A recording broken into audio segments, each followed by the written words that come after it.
สำหรับคอนเสิร์ตแมนบง Something like that. โอเคบ่เอาខ្ញុំនិយាយពី concert ត្រីវិស័យសុវណ្ណភូមិ concert គឺខ្ញុំនឹងធ្វើនៅពហុកីឡដ្ឋានជាតិអូឡ িম্প ពិកនៅថ្ងៃទី17ខែ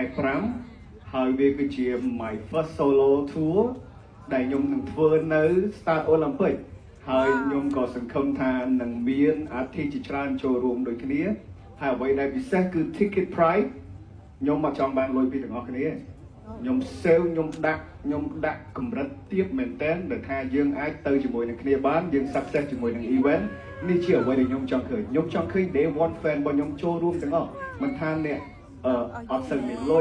យប៉ុណ្ណាយើងស្មើគ្នាយើងអាចចូលរួមបានទាំងអស់គ្នាអានឹងជាអ្វីដែលខ្ញុំចង់ឃើញហើយខ្ញុំបានគិតពីតម្លៃនឹងរួចហើយអញ្ចឹងខ្ញុំនឹងអាច announce នៅក្នុង page ខ្ញុំនៅថ្ងៃបន្ទាប់ខ្ញុំគិតថាទាំងអស់គ្នាប្រហែលជាពេញចិត្តជាមួយអ្វីដែលខ្ញុំបានធ្វើដូចគ្នាអរគុណ Wow